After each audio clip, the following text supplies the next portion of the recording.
try and be closer to your family, your children especially. Because if you're not with them when you're young, but you're very busy, they will not know you.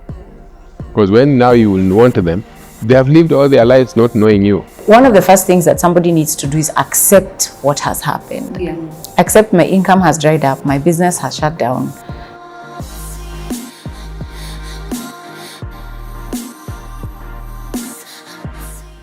Great. Amazing first session, first discussion. Time is your superpower. I minus S for investment equals A. So, and more of that conversation is going to come up during the Financial Literacy Month webinars and physical summit that will happen on the 27th. Make sure you join us.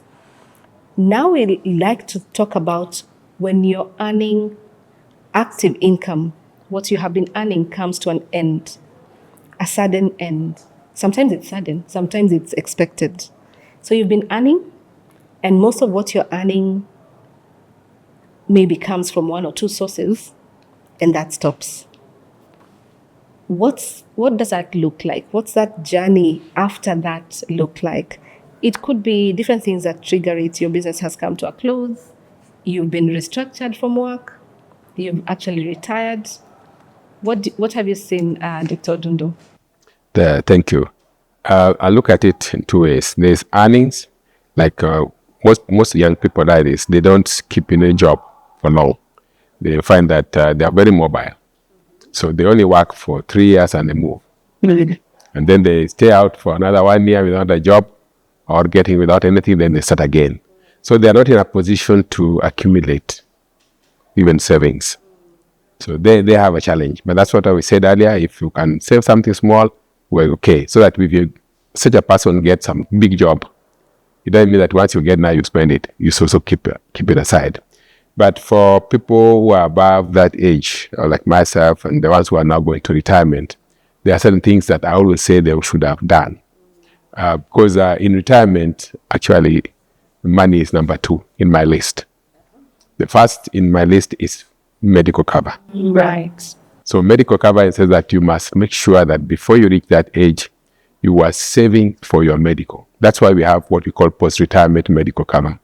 So a part of your savings should be going to your post-retirement medical. Okay? That's a saving by itself. So that by the time you reach that age of 60, when your income will stop, you are covered medically. Because that's the time your body system, things happen. So you'll have some medical cover insurance to take care of you at that age. But then the next thing that you need is liquidity. The cash which you should have come out of your savings. And that's why you have the savings that you've had over a period. Or if that savings, you can use it to buy an annuity so that you can have a regular income. Because you've saved some money which now will be turned into an annuity. So that every month you get something. Or a drawdown where you agree with the insurer to be paying you so much every month. But then the drawdown has its own advantages and disadvantages, because it's the saving is based on the economy, the environment.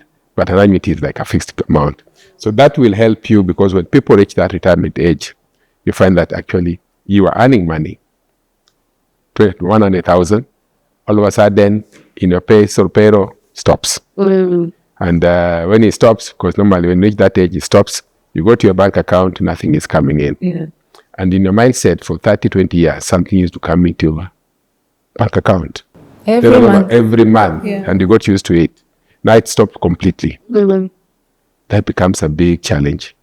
But at least, even if you've done most of your educating your children, you still need some money for yourself for purpose of keeping you going. So that liquidity is key.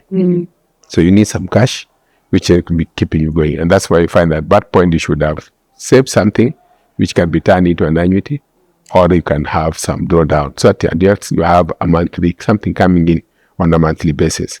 Otherwise, you find there'll be a big challenge about having some cash. I mean, you can't depend on, these days we don't depend on our children to take care of us. We are in retirement, but we take care of ourselves. If anything, we take care of some of them, which is a big challenge. Yeah, some of the children. Yes, we do. Yes. Yeah. So it's important that you could have saved money, so that when you reach that age, you have some regular income, however little. Yeah. But it comes, because it can give you some comfort of some few things you can buy for yourself. But certainly you don't have to be a beggar borrowing from some people who send me money. Because in retirement, I find it very difficult to call people. And I've been in that field for long. So people, you call somebody, is either in a meeting, he has no time for you. And some of them think you are asking for money. So the best thing is, not to bother them. So some people said, "Oh, where are you?" But yeah, I'm around. But I take care of myself. Wow. Interesting. So I think maybe if I come in a little earlier before retirement, and I think COVID was a great lesson for all of us to just recognize that things can come to an end very easily. Yeah. I think one of the first things that somebody needs to do is accept what has happened. Yeah. Accept my income has dried up, my business has shut down. I don't have the money that I had before. The problem with not accepting is that you get into a phase of denial and you're like, you know what, it's going to be fine. It's going to work out. So let me just take this loan and continue with the current lifestyle I have, pay the 100,000 rent that I'm paying, keep the kids in the school that they are in. And so then you realize, oh my gosh, it's been 1 year, it's been 2 years. We were in this situation where somebody I know ended up having to get their family supplied with food from friends because they didn't change their lifestyle at all. Wow. So I think that acceptance of, okay, you know what, there's some adjustments we need to make until I find another income source to be able to then have my my lifestyle the way it was. So yeah, I think part of that is also reviewing what are my expenses, what can I realistically cut down. I think the last thing you want to do is change education for the children. So for as long as you can keep them in school, maybe having conversations with the school, and once you've accepted, just going and tell them, this is what has happened to me. Could you kindly just give us time? I'm not too sure when something else will come, but give us 6 months or whatever. Negotiate with those around you so that then you're able to find ways to optimize your expenses in a way that you're able to afford to keep your lifestyle almost the same, but make adjustments where you must make adjustments. But not going to have birthday parties at the club and inviting people because that's what we normally do, and I don't want my children to feel disappointed. And having those important conversations even with the family to just say, imagine I've lost my job. Yesterday somebody shared with me how this husband lost his job but decided he cannot tell his wife. He's I guess he was also in denial. So he'd enter his car in the morning at 7 as he always did and went somewhere. We don't know where he went, but he went somewhere, and in the evening he came back until all his money ran out. And then it was a crisis. And so he lost his home, lost his wife, lost everything. Yet if he just said, honey, today, this is what has happened, I don't know what we're going to do, then, together they can think, reflect, what strategies can we put in place as a family to respond to this reality and work things out from there. But this thing of, I can handle it, it is going to be okay, we don't know. Nothing should change. Nothing should change, we don't know. I think sometimes you need to, make those adjustments. Actually, before you move on from that, I have a very good friend of mine who I respect and admire deeply. And she taught me, actually, what happened. They had 2 income in the home. Then 1 income was lost. And she gave herself, she sat and they had the conversation. In 2 months, they went and looked for a home that was a house, which they were paying half of the rent, which was a decent place. Went to the schools of the children where they were going, decided to merge the whole homeschooling versus getting tutors and everything, and it was a cheaper arrangement. And she did that with the hope, of course, that the other income would come in, but it never came in. But then over 5 years, what they've managed to do, because they lived on now they halved all their expenses. They've now come up with a home which is an income generating, as in bought property, put in like Airbnb sort of equivalent, but they didn't even, it wasn't a home for themselves, it was income generating, used that to buy more property. And again, now the children have moved back to the school, to the school system that they did. And she made it so you know, it's back to accepting and the whole mindset thing, as in that quick decision, that timely decision. And she didn't care what people would say. In fact, even the cars, because they had 2 cars, quickly sold both cars actually, and then got a smaller car. Because she said, what are we supposed to be doing? Moving from point A to B. What kind of car will get us there? So it showed me, and you know yourself, I have great admiration for you. It showed me that practically, actually, the jail is in our mind, or we are showing up to live for what other people would say. Because life continued. Our kids still continue to be friends, because kids move on. And kids, all they need is that loving environment. So sometimes you say, I'm protecting them, but in reality, I'm actually exposing them to worse environments by keeping them in that containment. I just thought, let me give a real example. No, and it's an important one, yes. because actually half the issue is women. I'm sorry to say that. But there's pressure that women put on their men. That, and I don't know, Dr. Odundo, whether I am speaking the truth here, because you've spoken with many retirees, you speak to many people who, well, I've experienced it, where men are actually really struggling. They're not able to show their women the reality of where they are, because they just expect a certain lifestyle. You know, Kinanani have bought this kind of fridge, or this driving this kind of car. Connie, what work do you do? And why are we not? You know, and so you put undue pressure on the relationship and on yourselves that is unnecessary. Yeah, so it's important that you shared that, because women need to just accept, imagine, I have this dream of what I want to be able to do. And of course, there's men that do that as well. But this is the reality we are currently in. And so it's okay, let's just come down to where we are and live within these means that we can actually afford for now. Actually, just to follow what you're saying is very true, because most men have suffered out of that pressure of competition among the ladies, wanting to live like the other person. I always say you don't need third-party validation. Think of yourself. It's only about you. It's not about that third party or somebody else is doing. And let everybody write his story. You write your story, let the other person write a story. But you don't leave somebody else's story, because you don't know what her story is. And I always say, if you want to write a story, don't let somebody else write your story. Write your story yourself. So when you put pressure on the young men, and that's why you find that we have challenges that people just feel they can't cope, because they try to compare themselves with others, so trying to live other people's lives. And that has caused a lot of separation, even at old age, because other people feel, now this guy was this much, now I can't even buy anything. And I've seen 1 or 2 cases where young people have lost jobs, and the wives have put a lot of pressure on them. Some of them have hung themselves. Wow. Yeah, some of them just go crazy, because now it looks as I've failed, you know. And that pressure is not good. At old age is even worse, because you find that now things can't work. Your children maybe are abroad, so your wife goes and live with them and leaves you around.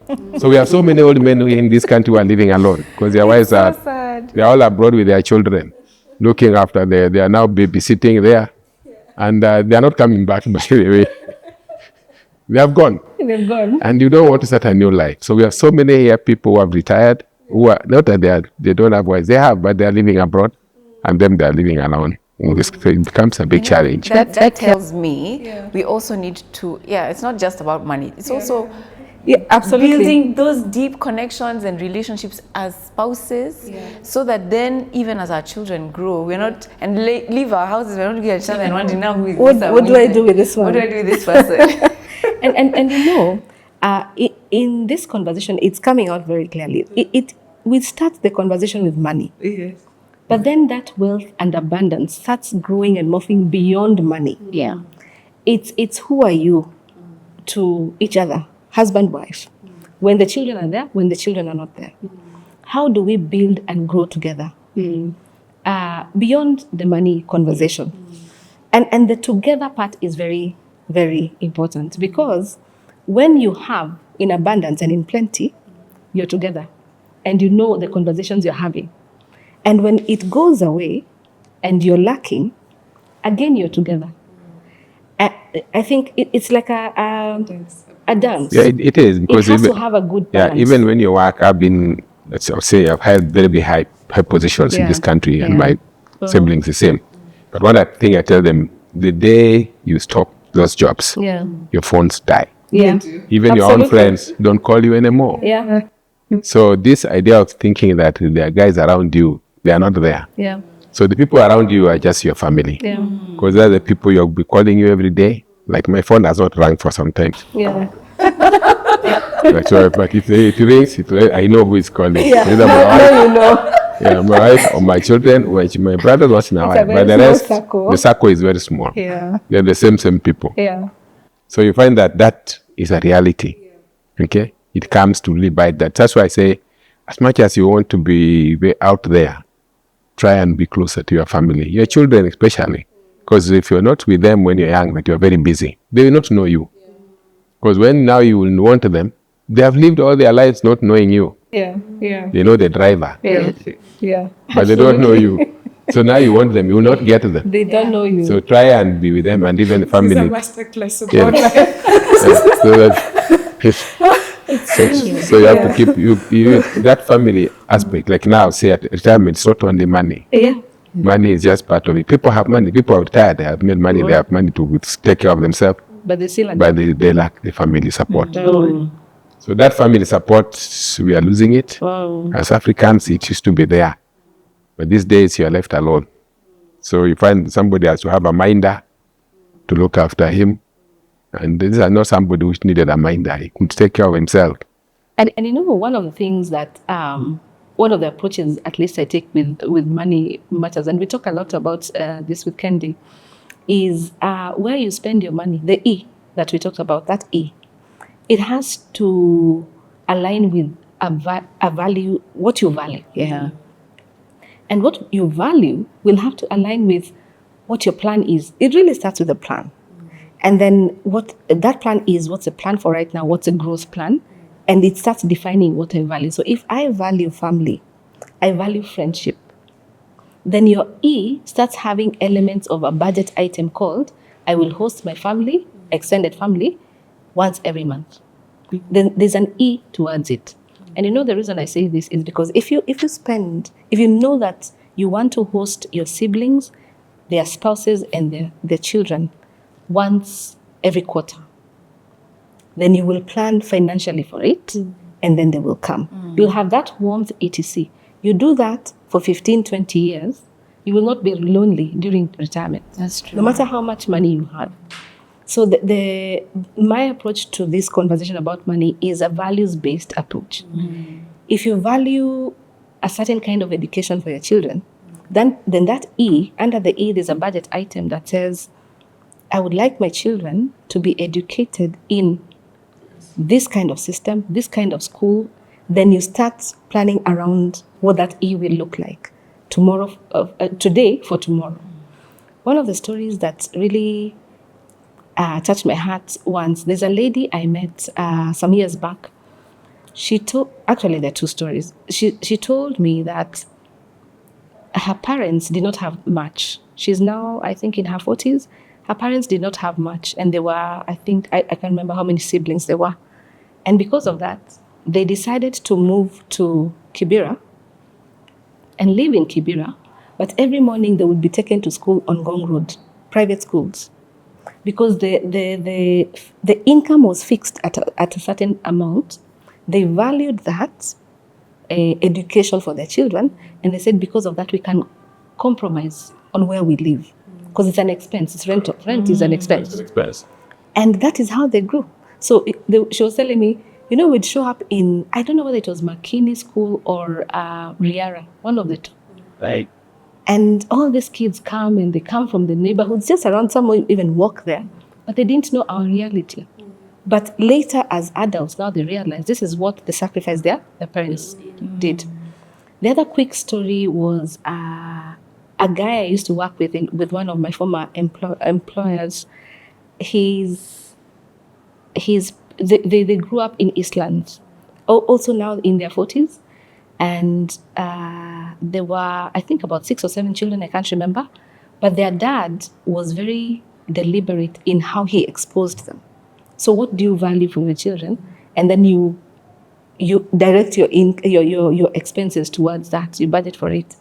So he said, We were in Eastlands. We lived in the Eastern Eastlands. I think went to school in Eastlands. But every Sunday, they would get into a vehicle and go to church in Westlands. And their minds would start getting opened up. And the father would be like, wow, this is the new number plate. This is a new car model. And he was just getting their minds to open up much more than where he was raising them. And now his children are in a space that is different from where he was in, just because of what he valued and how he's then spent time and money towards that exposure. I think what you're saying is really true of myself. We grew up in Eastlands, but my father had this thing of exposing us to snow cream. I remember snow cream. In town. So we'll go to snow cream, buy for us cakes, and taken round.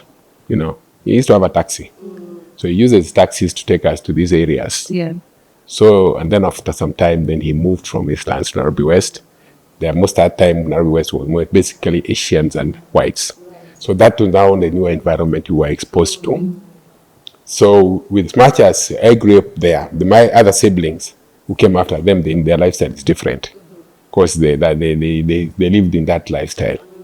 But myself and my elder brother, we lived in Eastlands, went to school there, then secondary school also. But after that, we moved on. So our lifestyle and our exposure was completely different. But how we look at things is completely different from my current siblings. Because things were there. And I always say, even my children, there's one who was born in Runda. He doesn't know about South Free. So one time he was taken with a driver to Kawangware, and then all of a sudden he saw so many people. So when he came back home, he said, what are all these people? Where are they going to? Because the Runda, there are only 2-3 of them riding bicycles around, and they are okay, they are white. Then all of a sudden, the masses wondering where they're going to. So it's good also to take them out to go and see reality. Yes, and I take them and tell them, no, this is right, so that they're able to jungle. Because immediately you leave your parents, you'll be on your own. You start facing these realities. Okay? You have a car, now you start fueling it. Before it being fueled by your parents, now you start managing your own money. Yeah. And it becomes very difficult for them to manage their own money. Because they used to be getting money to manage the car, to a point the car was like theirs, yet they have never bought a car. So what you're saying is critical. The value you give your children, what life do you want them to be? It doesn't matter where you stay, expose them out there. And they will look forward that this is the way I would like to live. Then you say, how do you come there? Go to school, improve yourself, you'll get yourself here. But if you don't give them that opportunity to see what they can be, every time you need a mentor, when the mentor says, you look forward to becoming somebody. You must look forward to becoming somebody. Yeah. Say, how do I get there? Get that person and tell you this is the route. And it will push you to work very hard to get there. And you'll get there. Because your mindset has a certain drive. This conversation, we probably need to close, but it sparked something for me. Yeah. And there's, I don't know whether you've heard of the rice paddy principle. Mm-hmm. And it's based on a Chinese rice paddy. Mm-hmm. So you have this very poor couple, they get married and they work in the rice paddy. And that's how they make a living. Mm-hmm. And they promise themselves, when we get children, we'll work so hard, we'll send them to school, because we didn't get an opportunity to go to school because our parents were poor. Mm-hmm. And so they work hard, they get their kids to go to university. And even send their children abroad to university, work so hard, and the children who grew up and go to university are just like, oh my gosh, this is amazing. They get good jobs, become lawyers, engineers, get married, and then now support their family back home. But they know where they came from. They get children. These children who are born kind of are reminded, our grandparents are back in China, this is what's happening. And so they have that awareness. They work hard, they become really good at what they do. In fact, they're now on another level.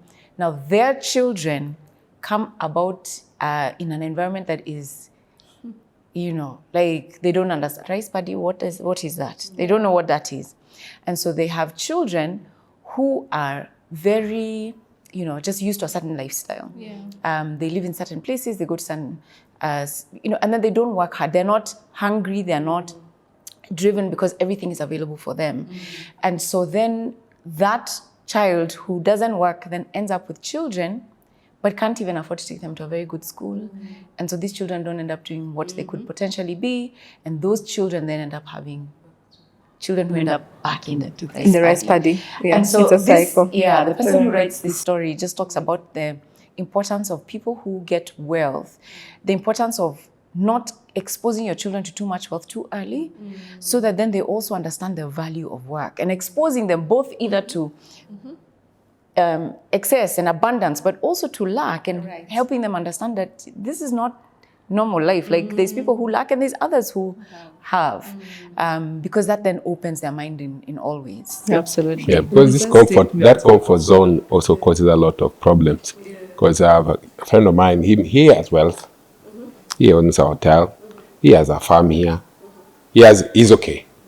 But the children are abroad, they have refused to come. Yeah. Now he doesn't know, he's in retirement, he doesn't know what to do with all the farm, the wealth. Nobody's interested in his business. They are comfortable in the US. They have actually told him, you sell those things and eat. They're not interested. So he asks himself, now why was I working so hard? And I was looking forward that these people will take over from me and run my businesses. They are not interested. So we have so many Kenyans who are now facing that dilemma of children have gone, they are left here, they have wealth, but the children are not interested in whatever you have been accumulating. So it's a way that you ask yourself, do you really need to accumulate so much? Right. Now you have to look for cousins to come and now take over the businesses. So it's like we have to really think of, should we be gatherers? What we're doing and why we are doing gatherers. Yeah. Gather for people For these children who come in, who are not interested. Yesterday, the phrase of what you've said, the artificial scarcity? Yes, so we have to, as parents, we need to create artificial scarcity for the children. Very important, so that they don't get used to this. Yes. Anything I want, Correct. that scarcity is necessary, so that they know at times we don't have. So that when the job stops, they know, we can have to change our lifestyle. Yeah. But if everything is there for them every day, they always say, we are gatherers, they are scatterers. So you gather and then gatherers and scatterers. Oh, wow. Absolutely. Okay, so we'll end that conversation there, take a little break, and then come back. Thank you so much. Amazing conversations we're having here. More to come, and we'll go deep into them. So see you on the 27th of April at The Financial Literacy Summit.